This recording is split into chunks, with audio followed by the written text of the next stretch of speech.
Erin Barnes. How would you elevate a pitch? If I had to say, it is bringing the principles of high-performing teams, behavioural science, into workplaces for fulfilment, for performance, for human sustainability. The scaling or the performance of a business, and you can look through a balance sheet, you can look through a profit or loss, but at the end of the day, those numbers don't occur without the human, without the people behind it. Yeah. So they're the ones that are holding the key to whatever outcome you're trying to achieve. Usually the people that I would work with absolutely cherish their people and they understand what you're saying. But What if the success you're chasing could feel lighter, more fulfilling, and actually energize you instead of draining you? In this episode, I sit down with Erin Barnes, founder of A Human Edge and creator of the Whole Life Success Planner, for a powerful chat about redefining what it means to truly thrive. We talk about how to align your goals with your values, stay grounded in a busy world, and create the kind of momentum that feels as good as it looks. If you're ready to grow with purpose, feel better in your day-to-day, and live a life that lights you up, this one's for you. Let's get into it. Erin Barnes, thank you so much for coming onto the show. thank you. It's an absolute pleasure to be here, And you're even relaxed. though I'm scouring the room to find the exit. Oh, God, come on. How would you elevate a pitch, what you do? Oh, very badly, I Yeah? would say. Yeah.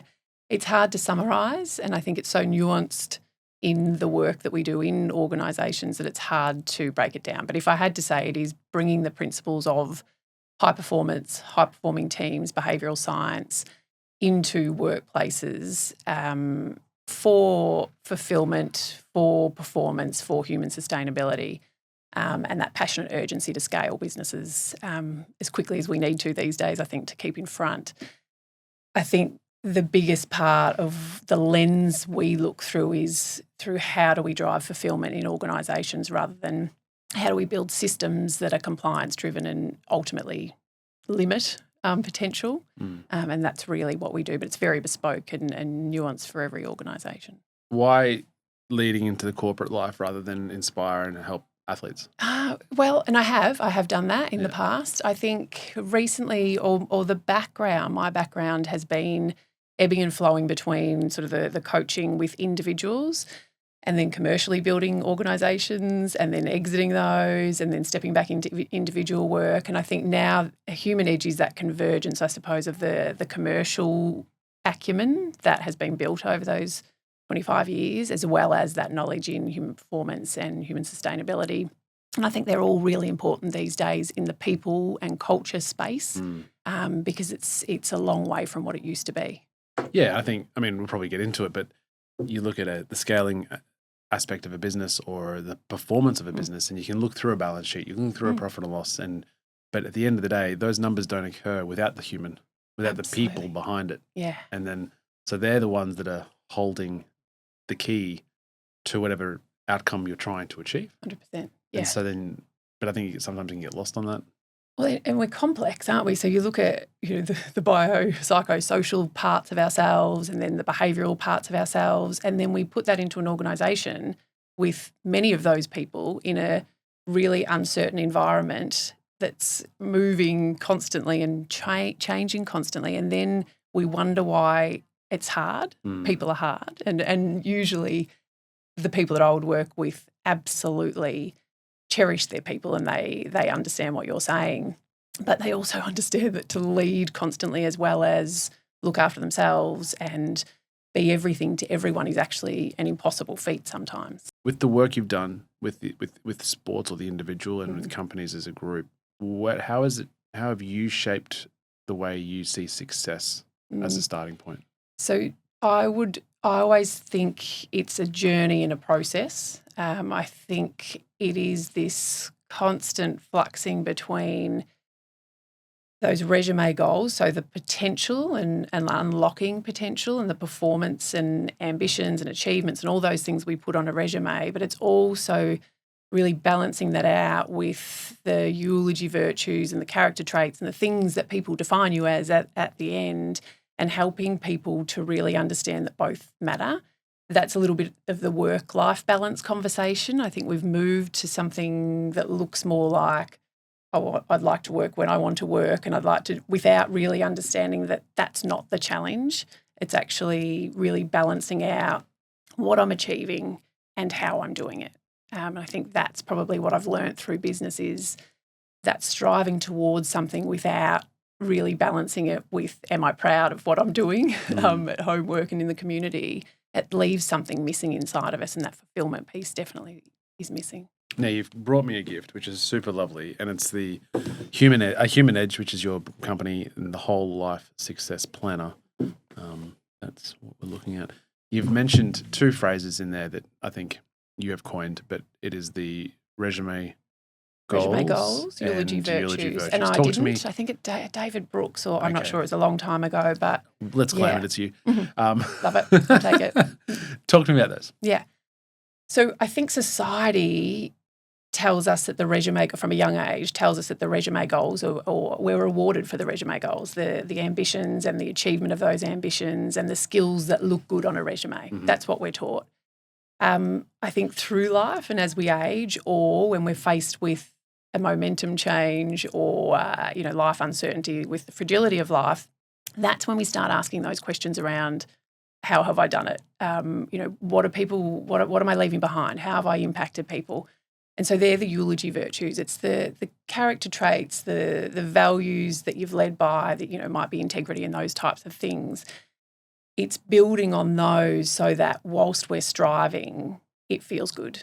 And when we get to the end, then we're not just having this resume of things we've achieved. We've actually had an impact on people, and we're really proud of the way that we've led. Yeah, right. And leadership, I truly believe is we're leading all the time. It doesn't matter. It's not a corporate arena leadership. It's at home, at work, in the community, and how we show up is absolutely critical to how we feel at the end of each day. Do you find that people in that high performance space where you can see them celebrate growth or have growth, but then they struggle behind the scenes? Where is that sort of intersection of trying to, and I guess that's to your point of saying, well, it's both the journey and the the journey and the destination, because you don't want to just achieve at all sacrifice. Yeah, and when you are achieving and you're on this just the goal trajectory, and there's an end point that you think not only is that dangerous if you make it, but the fear of not making it, the fear of it being interrupted is a really dangerous spot to live in each day. I don't believe it's the balancing act. It's I guess the Whole Life Success Planner was this process to highlight when we're out of balance, to give space like we would in business to actually identify how it is that we want to show up from how will people define us, the eulogy virtues, and what are those ambitions that we want, and constantly revisiting them every 3 months, if not sooner, and then seeing where we're off and what we need to carve time out for every day. So I think if we build a process, which is that, and it was built working with thousands of people and knowing that consistency is your position, and sometimes we get so caught on the goal that we forget about everything else. So it's not about balancing all the areas or balancing eulogy virtues, resume goals. It's about having awareness around them constantly and choosing deliberately what we're moving towards. And when we're choosing, then we should feel better about that at the end of each day. So it's the intention that we're trying to aim for. Because Absolutely. I was listening to another podcast or reading a book about this, the author's belief of the fallacy of the work-life balance, and that this idea that on a micro level, for anyone who's trying to achieve high performance, it's almost impossible. Yeah. Because by virtue of being everything to everyone, you can't be incredible at one thing. No. And so the idea is that hopefully it's not at the expense of, it doesn't take away from your own values or at the expense of the things that are important to you, but on a more of a macro level, you zoom out a little bit of time and you hopefully get that balance. And I guess ideally for all of us, and probably in line with the eulogy virtues, is that you look back and go, gee, I've achieved a lot. And it's sometimes I had to work or focus my attention really heavily in one different area.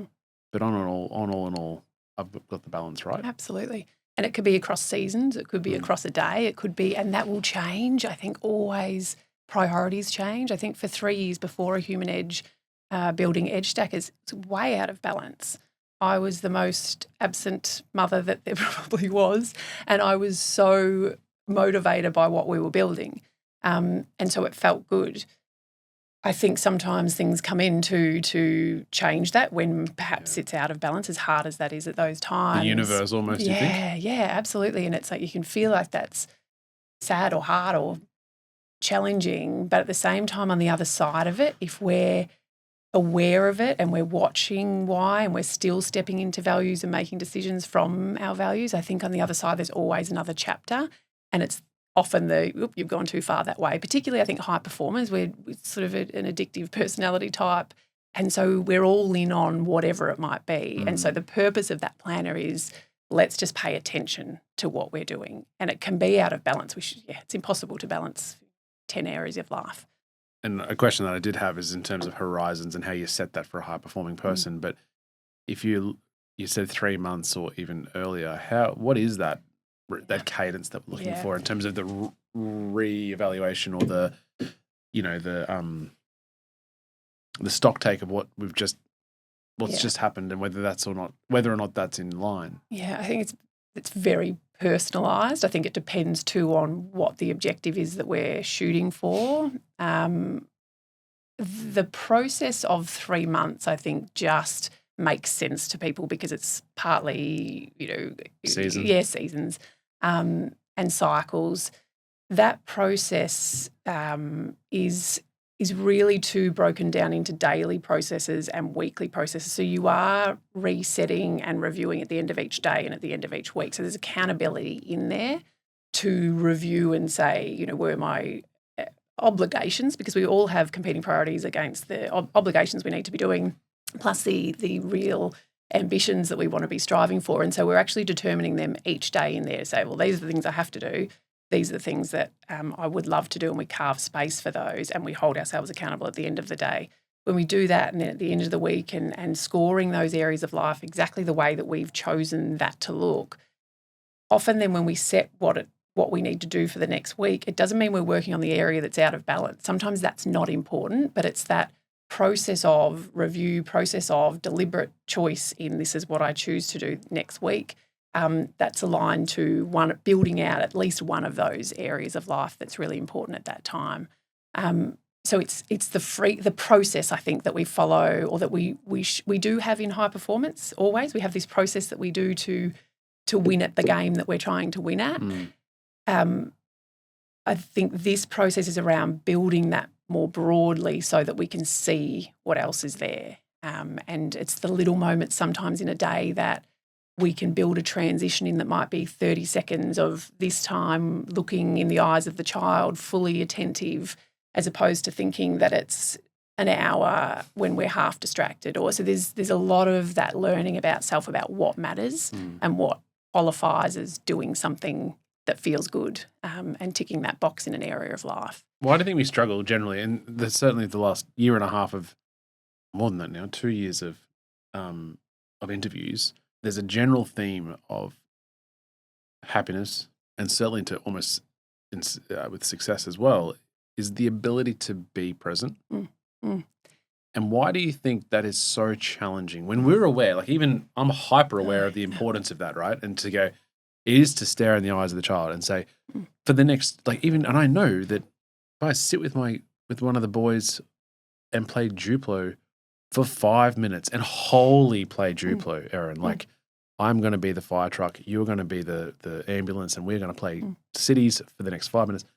The value of that, it just fills you. It fills the child. The child doesn't want any more than 5 minutes. They'll go, oh, can you stay? And you're like, no, I got to do dinner or something. Like, that's cool. Yeah. They're connected, but then you're aware of that. Yeah. But I still turn up the next day and I forget, or it slips my mind, or I've got 1,000 other things to do. And the competing priorities are constantly there. And I do feel like in a noisier world than ever before, coming back to the process of away from technology, we have apps everywhere, and we're actually more unorganised than ever before, even though we've got all of that, and less present. So coming back and determining a day at a time what that looks like and carving that space, and then finding the evidence for it.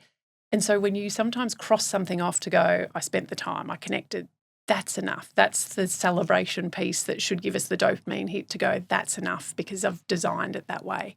I think we're pretty hard on ourselves to think that we should do everything perfectly. And it gives us that generosity because we're designing it that way. And we have the choice to change it day upon day. But I think, we want to be great at everything. That's the challenge. But the presence piece is interesting because I sense, if we look at, we've got so much awareness around human sustainability, although, mental, physical health, all of those areas, and yet we're not truly aware of what those drivers are. So we're talking about it and we've got language around those challenges, but we're not really aware of what drives that sense of fulfillment for ourselves. We're not taught it at school. And I did spend a little bit of time looking at all the research years ago, and it was sort of like presence and engaged are the two first factors in things that are satisfying. So those, you don't have to be in the flow state, but things where your skills match the challenge that you're confronted with. And then there's connection and contribution. And I think if we break those things down, which I did into sort of like this is what gives us that sense of fulfillment and purpose, and am I doing that at parts through the day, that can sometimes be enough. But we need to be visually seeing it sometimes, marking it off to get that little, I've done it. When you write something down, the act of writing something down is, and I used to say this in like corporate speak, like with goals, you need to write it down. And by writing it down, it cements it. It's not just a thought. And to write big goals down and to share them with people, because it creates pressure, and then this subconscious level of in your brain goes, well, if I want to be there, that means I'm not necessarily satisfied with where I am here, and then let's work towards that.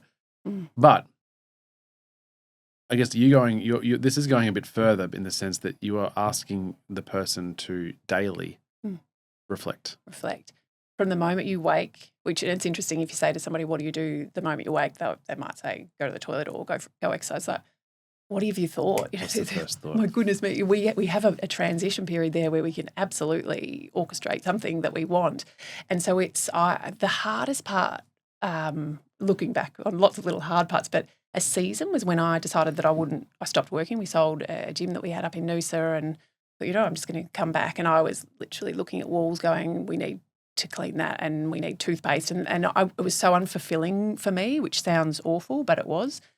And it was because we were looking, and we're designed from little kids to look for those big moments that are the resume goals, the bits that we're rewarded upon. And so the little things we're not. And so this was built after that, but it was built from the moment we wake to the moment we sleep, not only to build in transitions and break autopilot and change thinking and actions, but also because for many of us, we start the day at work. That's where we think it starts. And so then we get to the end of it and think, I haven't actually done anything or achieved anything else. And yet if we write it down and mark it off, it's like, look what I have done before 8:30 in the morning. And then in contrast, when we talk about how we don't have time to do a lot of these actions that would support human sustainability, actually when we look we just aren't utilising them as well as we can. So it's this really clear either celebration or accountability of what we need to look toward and change. What's the process of being able to forgive yourself?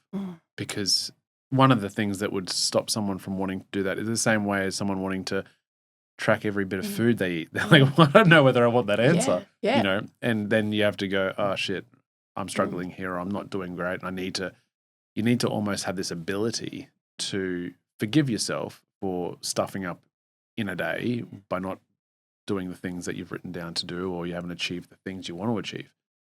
But by tracking it, it becomes very really obvious to you. Yeah. And I think there's absolutely people that start this and stop for that reason. And it's not for everyone, because there's also a lot of people that are really content with a different way of living. So I think we were talking about performance and wanting to unlock layers of potential. What this does is just not forget about the bits of how we've done that and those eulogy virtues. The celebration piece is, so in there too, there's supplementary pages, which are a lot around when we go into a dip, whether that's, self-sabotaging behaviours, whether it's just an emotional, energetic feel that we're in a a low spot. Logically, we're actually moving through a process of unpacking the storyline in that, what that looks like, but also looking at stress triggers emotionally and physically and environmentally that stack together over time that make us feel a certain way too. So it's this self-awareness process as you move through it to start to look and go, oh, well, of course this is happening, or of course I've let this go. Skipping parts of it can then lead to I'm failing at this, I'm not doing a very good job of it. But the nice part too is it's not just about achieving. I use it on the weekend and it sounds crazy because people are like, oh, you're over plan. It's like, no, it actually allows me to be quite spontaneous because I know what to say yes to and I can move it around. It's in pen, I can cross it out and change it.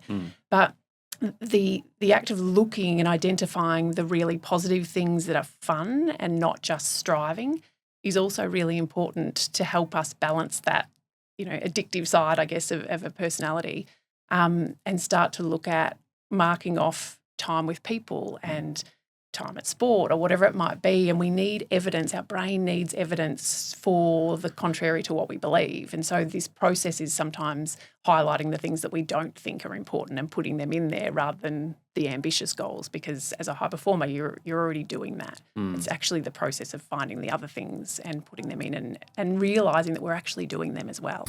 Hey guys, just popping in with a gentle reminder. If you're enjoying this episode, we'd love it if you'd give it a like, hit subscribe and leave a comment with your thoughts. It's free and it really helps us grow and continue to share these stories that matter.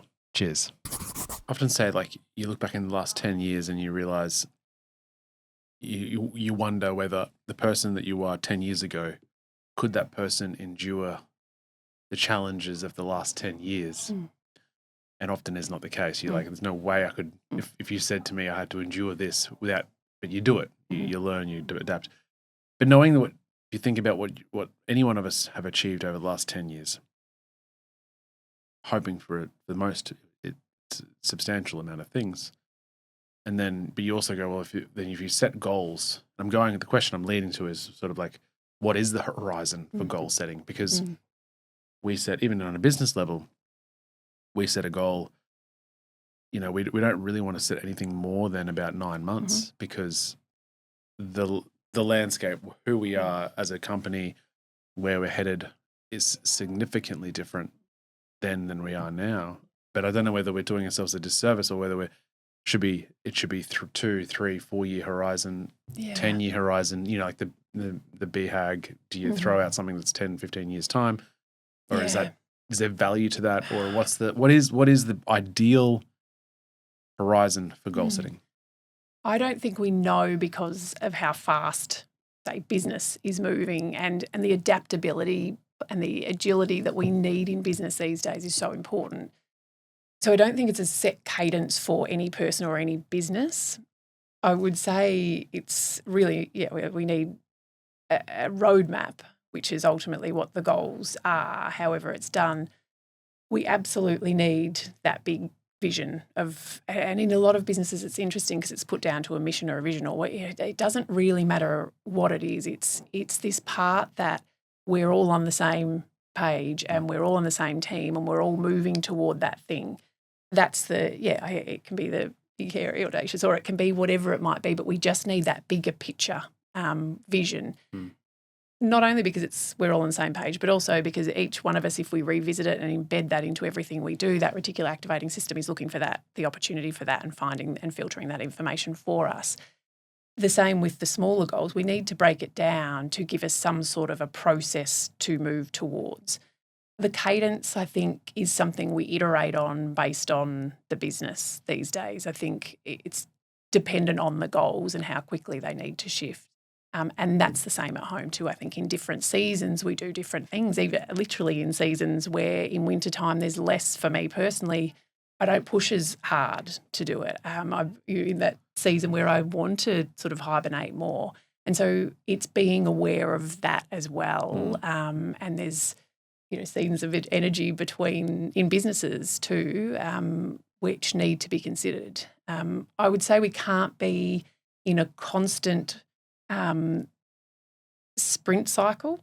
And so the work that we do with businesses is more about the human sustainability side, is this how do we look at the next sprint cycle for individuals in the organisation, not just as the organisation, right. and building that recovery into it, looking at the biopsychosocial parts and the behavioural parts that allow them to really grow into that and move towards it too. So I think we've moved in a time for the last, maybe, I don't know, I'm making up, maybe 20 or 30 years where we've tried to framework everything and make rules around everything. And I think what we're moving into now is a complete shift to we need to individualise and personalise as much as we possibly can.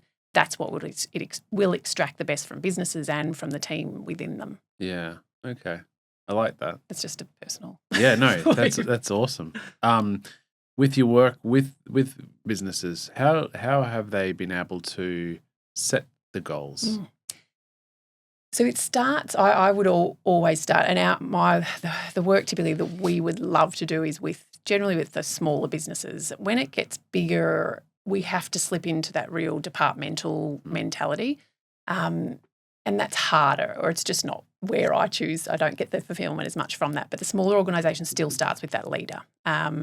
The founder, they may not be in it all the time. It's interesting when you speak to a leader of a business and they sort of might talk about values and they might say, this is my values, but I don't really know and it doesn't really matter as long as everyone does what they need to do to move forward. Or they can be somebody else's values that an organisation came in and set for them. And so the way that I look at the goals and objectives is still who they are, and the translation between that person's personal values and what they're building is critically important, and it doesn't normally stray very far from that. I bet. And so the goals start there, and then it's, have we got the right people on the team, not just, and this is a challenge in, I guess, people and culture and where we've come from and where we need to move to, is this real concordance matching process that isn't just technical. It is absolutely what ambitions, strengths, values, personality does that person have, and does it match the ambition, strengths, pace of the business that we're building?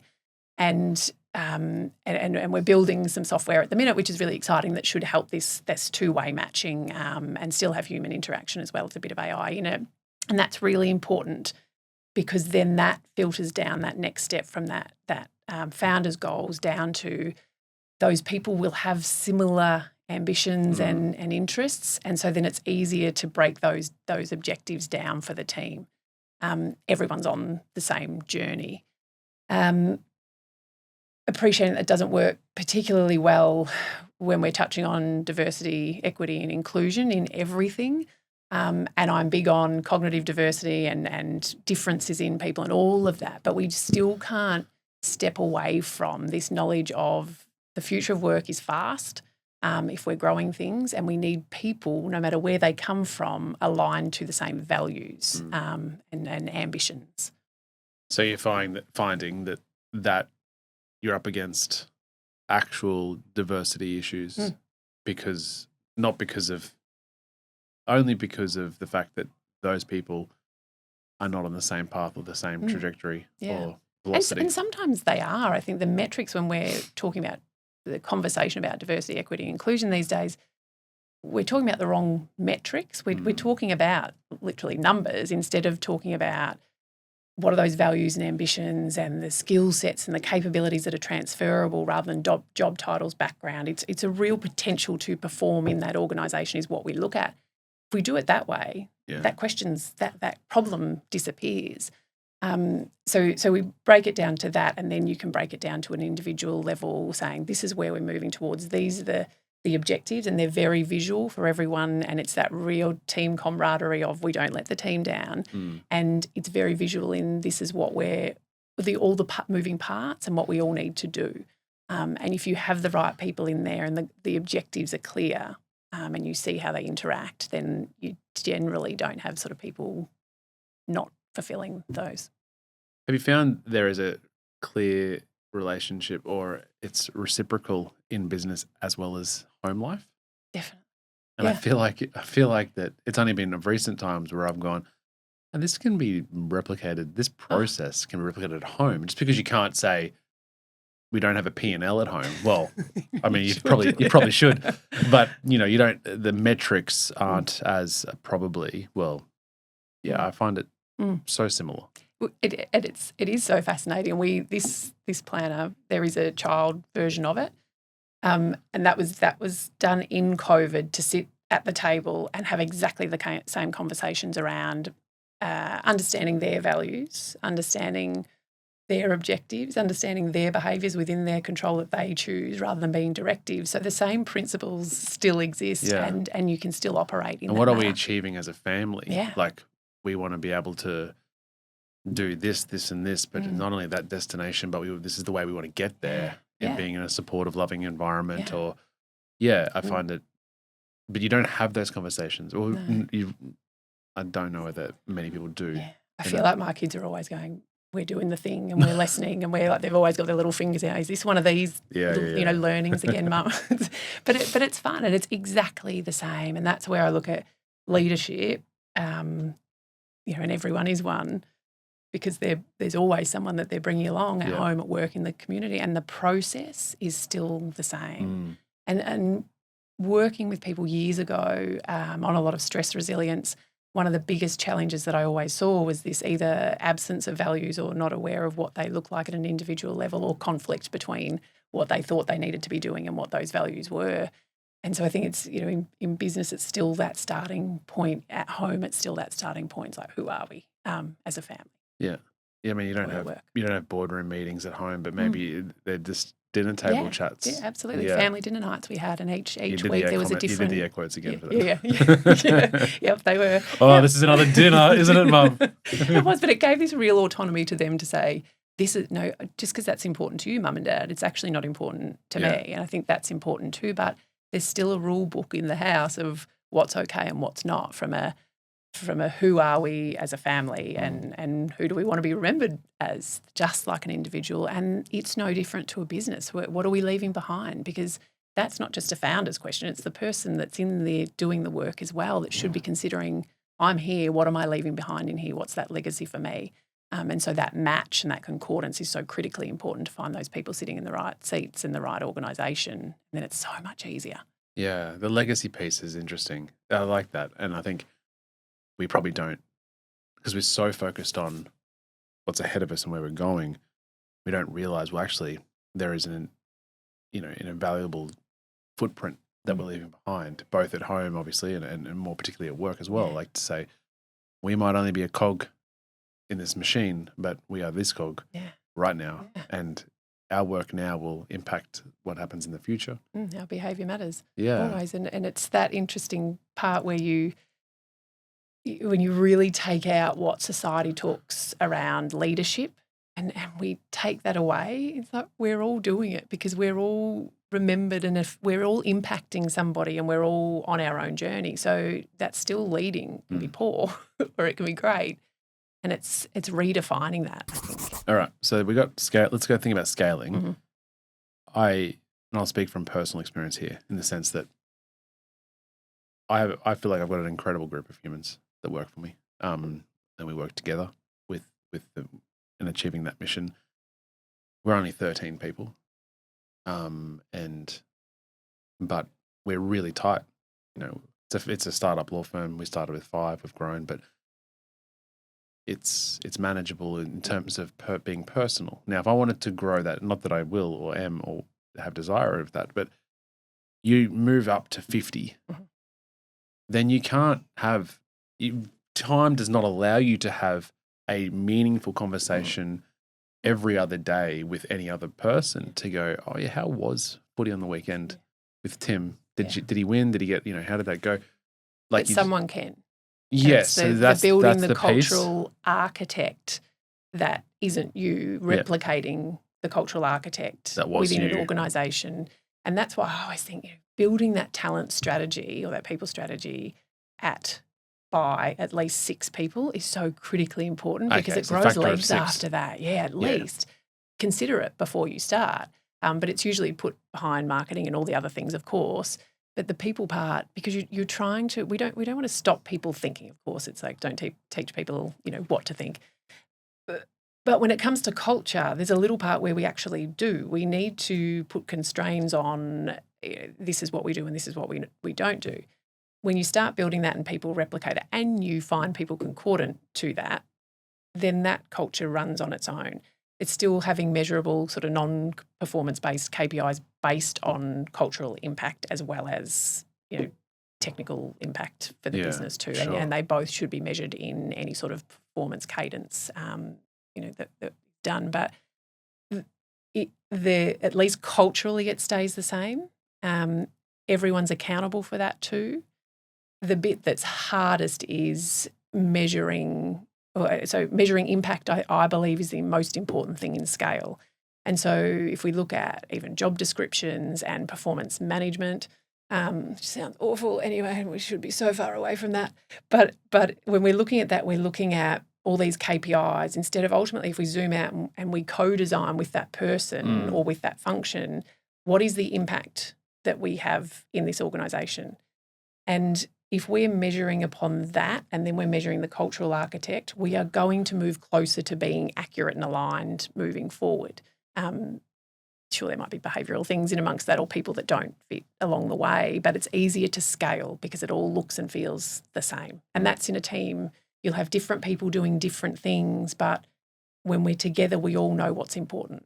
And we follow the same team language, the same team impact. We all know our roles and our impact within it. And so the same principles apply.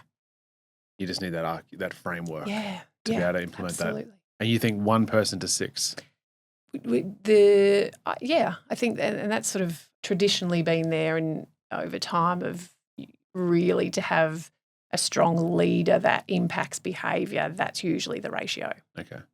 In most things, in you put people in a pool, when you can see that many people, but you're rewarding on everyone being a cultural architect too. That's the most important part. We can't just talk about our values and our behaviours and then not actually measure it and reward on that as well. Yeah, I like that. You talk about human sustainability. We haven't really opened that up. What is that? I guess it's similar in environmental sustainability where it's quite broad, but I would think of it like the capacity almost of individuals and communities to be able to maintain, I would like to think optimise, but at least to maintain purpose, health, mentally, physically, emotionally, and fulfilment and be able to continue on that path sustainably for the long term. Yeah. That's ultimately what it means. But then it's encapsulating social aspects of sustainability. So how connected are we to people, to community within the organisation? It's still physical health factors, it's mental and emotional health factors. But the way that we do that as a model is this absolute mutual responsibility. So again, we've slipped a long way to talking about well-being as the workplace's responsibility, and it cannot be because there's a whole other time of life when we're out making choices around our own sustainability. And some of those choices aren't great, and yet it is often put back on an organisation. So we're seeing both sides. Either the organisation is horrendous at what they're doing, or we're seeing people adding all these extra things, but it's not creating impact.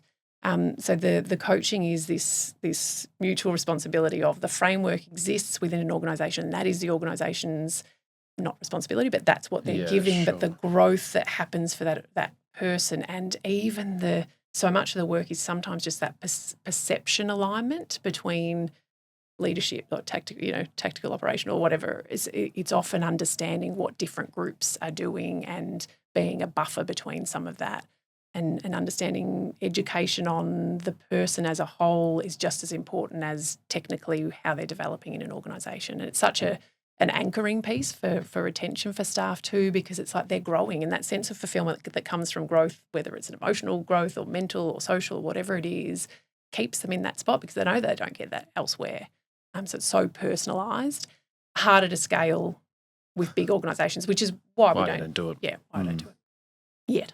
Can you share a moment where the work you've done practically that you've seen like the value or the benefit of this? Yeah, I mean, lots. I'd say an interesting space in building a culture has been where the concordance piece has been so critical is where it actually doesn't look and feel like a business that society would say that's what you want to go and work in. So it's a business that basically the sell is you're going to work 60 or 70 hours a week. You're going to be all in, sacrificing everything else in life. We'll pay you well. That's sort of the thing. But when we really look at what those values are, what the behaviours are, what the other support factors are that the organisation put in place to support those values. And then you find the people that go, hell yeah, I want to do that. That's actually motivating to me at this stage of life. They come in and the scale, the speed at which they move and the just that personal satisfaction that comes from doing the work that they love has grown so quickly. So the power of the work is the alignment piece, being crystal clear on that cultural part. Yeah. And clarity across everything. I mean, that helps with speed. But then the concordance piece, so the talent acquisition and attraction piece is, I believe, best to do the hard work up front and take longer and find that person, and then the rest of it's just so much easier because those people tend to want to be part of what you're doing. They take it, yeah, and they're satisfied. There's no conversations around engagement challenges or having to add perks in, or them wanting more because they're deeply fulfilled with what they're doing. What we see time and time again is stepping into an organisation where they need talent desperately, and they're not clear on who they are, how they operate. They might have values, but not to the level that you really want to be able to see who those architects are.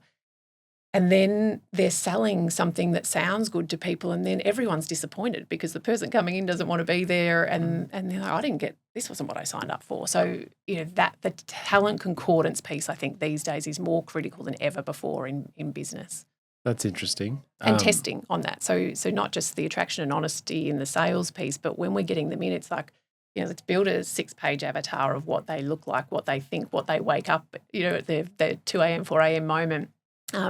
What are those skills around, not just communication and testing for communication. It's like, what type of communication? What's the purpose of their communication? Building bespoke tests around those things. And so previous company, when we were doing the trading team, it was, biofeedback monitors on, screaming baby or angle grinder, under pressure, people sort of over your shoulder while they had to do the work, for an entire day, plus a whole bunch of other things in there. Huh. But it replicates what we're looking for. And unfortunately, we're sort of doing interview, that's a nice feel, and then nothing to test that they'll love. And even watching when you're doing that, how their body language is, are they actually engaged in what they're doing? So we don't have to go to that depth, but certainly bringing more, I guess, a really bespoke process to your testing around who you bring in. And people earning it feels so good. You think that people won't go through the process, but they absolutely do. It's like this sense of achievement. It's like, I am part of the team. Geez, we need to make our recruitment process a lot harder.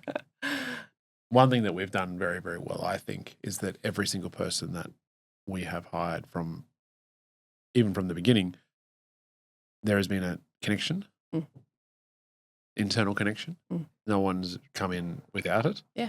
And that's not scalable either. But certainly for now, and the framework that we have, and the architecture of the firm, and who carries that, really blessed with that opportunity. And no doubt, as a competitive industry, to be able to say, no, it's always like they pass the no dickhead policy, but also it's like this implied level of not necessarily trust, but certainly from the individual of like, I can't let this thing down. Yeah. Like, this is new. Game changer. Yeah. It's been really cool to see.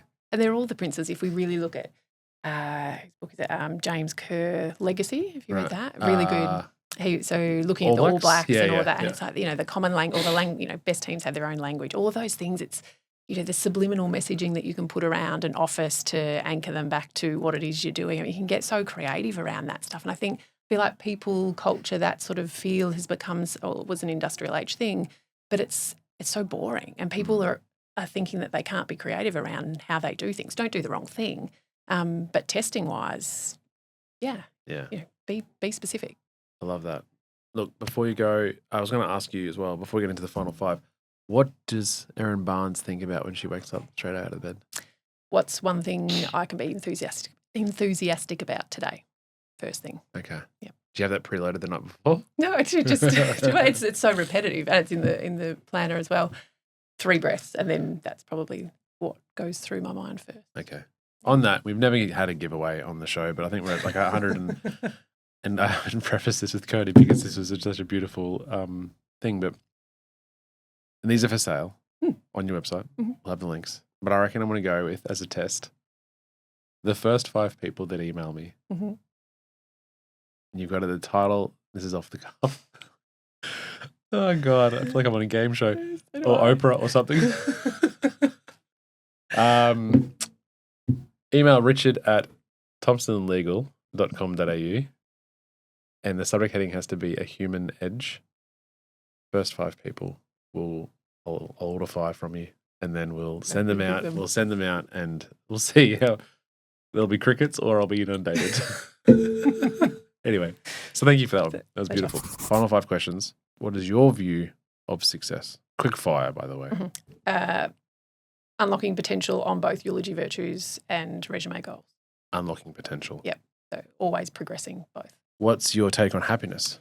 So I don't think it's a thing. I think it's a feeling. I interpret it as a feeling that for me is just like this little internal chuckle. So it's not happiness isn't this expressive, loud thing for me. It's definitely internal. So Sean Ager does personality on happiness, personalities. Is so fascinating. Is there a chuckle category? He didn't define it as a chuckle. He definitely said it's long-lasting or short. It's internal or external. But so that's what I feel. I feel it when at the end of each day or through the day there's that little dopamine hit that almost says, oh, yeah, you did the thing. You know, I finished the thing. I showed up. I was present. I was, it can be across any of those things. But that's why being deliberate in what we want to get through in a day across eulogy and virtue is so important, because how on earth do we feel happy at the end of it if we don't even know what we're doing and missing it? What's your normal morning routine? Up by 5 in summer, 5:30 in winter, straight, what's 3 breaths, what's one thing I'm enthusiastic about, straight to the couch to meditate. We normally go for a walk with a friend or husband and coffee, back to journal, and then usually go into the gym for Pilates or strength work, home shower, ready for the day. What time is that when you're ready for the day? About 8. Yeah, okay. That sounds amazing, by the way. Yeah, great. Yeah, and the kids are very self-sufficient, so we train them really well early, so that's given us a lot of flexibility in doing all of that. So they're ready to go for the day when you're ready to They get independent. They just take themselves, I feel like you need to write a book about that. Yeah, oh yeah. Get me that answer. Yeah. Amazing. Yeah, they won't listen to this. They'll be like, see, I told you we do more than everyone else, Mum. Don't tell them that. What's a quote that you would, or a piece of advice you would give to your younger self that you'd put on a billboard? I would go, best life, your best life lives on the other side of fear. As a real quiet, introverted type. Also, my behaviour matters, and after that I have no control for the control freak. But these might be all parts of me. And consistency is your position. The thoughts, actions, feelings, what we do most of the time is our experience of life. Oh, that's awesome. And then finally, Erin, who's a guest that you'd like to come on the show? Rob Rand. Rob from Nobby, it's a Sunshine Coast business. It's a global business. They are head down doing good things because that's what you do, not shouting about what they do culturally, internally. Okay. It's so incredible what they do. That.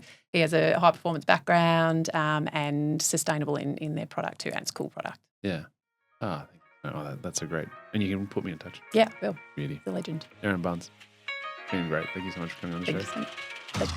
That was another episode of the Success Times Happiness podcast. Next time you're caught reflecting on what's going on in your life, turn to the person next to you and tell them all about the show. It really means a lot. A huge thanks to Erin for coming on the show. If something in this episode resonated with you, let us know in the comments. And as always, don't forget to follow the channel and share it. Only way we grow. Until next time, peace.